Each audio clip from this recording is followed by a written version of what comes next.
ముందుగా మీ యజమానులకి మీకు నా నమస్కారాలండి. ఈ మధ్య మా కుటుంబంపై ఒక కుటుంబం దాడి చేస్తున్న సంగతి మీకు తెలుసు. ఆ కుటుంబానికి మాకు చాలా సంవత్సరాల క్రితమే మనస్పర్ధలు వచ్చాయండి. అంతంత మాత్రంగానే ఆ సంబంధాలు ఉండేవి. గత సంవత్సరం నుంచి పూర్తిగా దూరం అయిపోయామండి. రాకపోకలు పూర్తిగా స్తంభించిపోయాయండి. అయ్యా, మమ్మల్ని నిత్యం టార్గెట్ చేస్తూ ఉన్నారు. బిందులు నిండిపోతున్నాయండి. ఆ కళ్ళ నీళ్ళు వాళ్ళు ఏడుస్తూ ఉంటున్నారు, నిత్యం ఏడుస్తూనే ఉంటున్నారు. మా అబ్బాయి గిరి ఎదుగుదల గురించి నిత్యం ఏడుతూనే ఉంటున్నారు. అయ్యా, ఓరలా పోతున్నారు, రగిలిపోతున్నారండి. అయ్యా, వాళ్ళకి వచ్చే పోయే కాలం ఏంటో తెలియదు. నా కొడుకు రాజకీయంగా పైకి వచ్చి తప్ప ఏమన్నా వారిని ఏమైనా డబ్బులు అడిగామా, వారు సాయం కోరామా? ఏమీ లేదే. వాళ్ళ సంబంధం ఏంటని అడుగుతా ఉన్నాను నేను.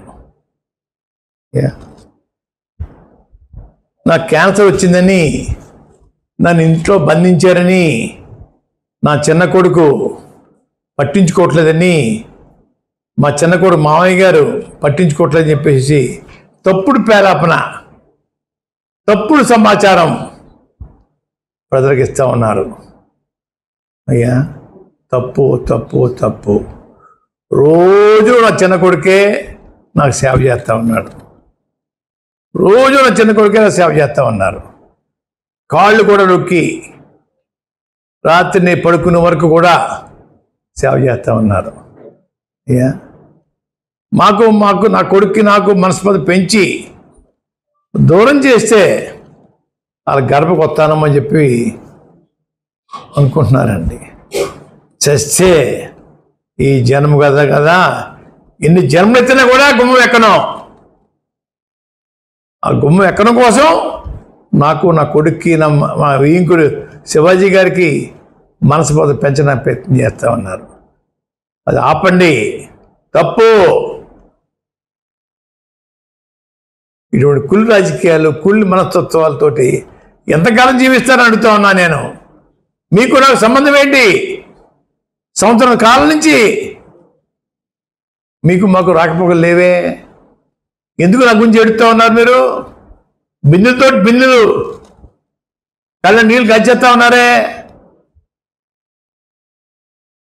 నా కొడుకు రాజకీయాలు రావటం వాళ్ళకి కంటికి చూడలేకపోతున్నారు, ఆ కంటితోటి.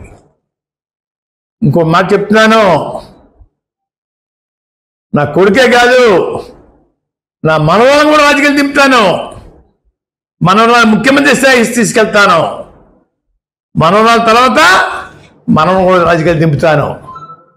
ఎవరు ఎన్ని ఏడిసినా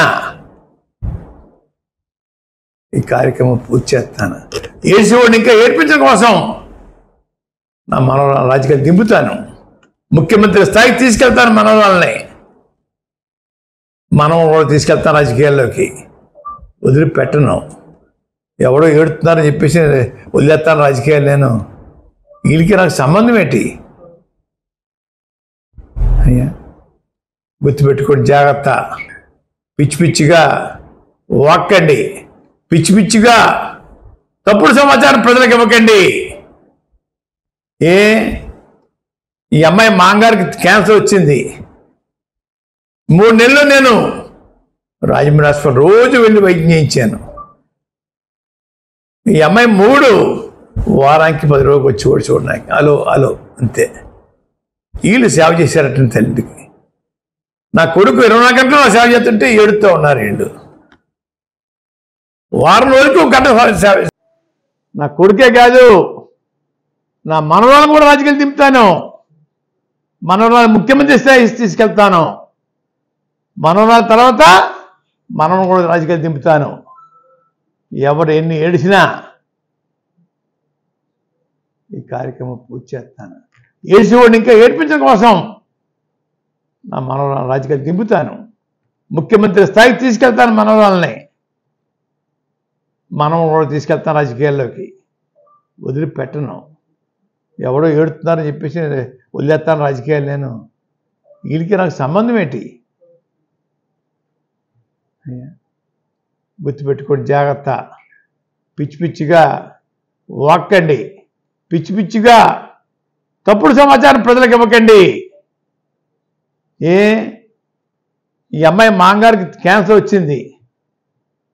3 నెలలు నేను రాజమండ్రి హాస్పిటల్ రోజు వెళ్ళి వైద్యం చేయించాను. ఈ అమ్మాయి 3 వారానికి 10 రోజులు వచ్చి కూడా చూడన్నాయి. హలో అంతే. వీళ్ళు సేవ చేశారటండి తల్లికి.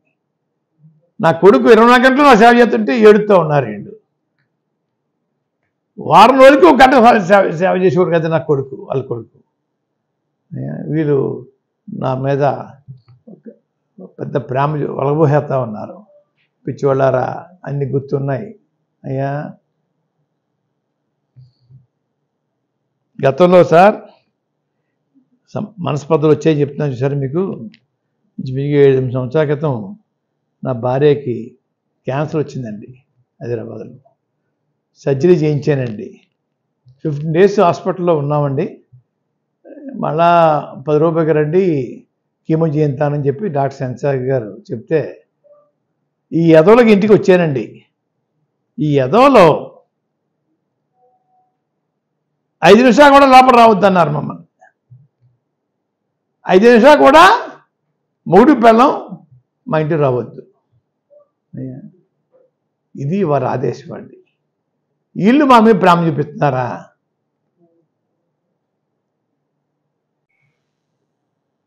ఆరోగ్య సమస్యలు నాకే కదండి, ప్రతి మనిషికి ఉంటాయి. ప్రతి మనిషి రోజు 2-3 మాత్రలు మింగుతాడు. అటువంటి మనిషి నేను. అయ్యా, దాన్ని భూతత్వంలో చూపిస్తూ ఉన్నారు. అయ్యా, మట్టుకి కార్యకర్తలు చూస్తున్నాను, వచ్చి బరకెళ్తున్నానండి, పరామర్శకి వెళ్తున్నాను. మొన్నొక్క రోజు మా 4వ తారీఖు ఫంక్షన్కి హాజరు అవ్వలేకపోయింది తప్ప ఏ ఫంక్షను మానలేదు నేనండి. నీరసంలో కూడా జగన్ గారి దగ్గరికి వెళ్ళి కనపడొచ్చేవాడిని. వయసు రీత్యా కొంచెం ఇబ్బందులు ఉంటాయి అయ్యా, అందరికీ ఉంటాయి ఇబ్బందులు, నాకు ఒక్కరికే కదండి అయ్యా. దాన్ని భూతత్వంలో చూపిస్తూ ఉన్నారు అయ్యా. మనం చూశానండి మొన్న మా రైల్వే కేసు ప్రభుత్వం తిరగదోడుతుంది గౌరవ హైకోర్టు పర్మిషన్ తోటి అని పేపర్లో వచ్చిందండి. ఆ మరుసటి రోజునే ఈ వత్తాదులు, సంబంధం లేని మనుషులు కేసు వీళ్ళే డ్రాప్ చేయించారని చెప్పేసి ఏదో ప్రచారం చేసుకుంటా ఉన్నారు. చెత్త ప్రచారం. వీళ్ళకి రాజకీయ సంబంధం ఏంటండి? వీళ్ళకి కేసుకి సంబంధం ఏంటండి? వీళ్ళు డ్రాప్ చేయించారండి కేసు. వీళ్ళు డ్రాప్ చేస్తే కానీ నేను బతకలేను అయ్యా. చెత్త మాటలు, చెత్త చెత్త చెత్త మాట.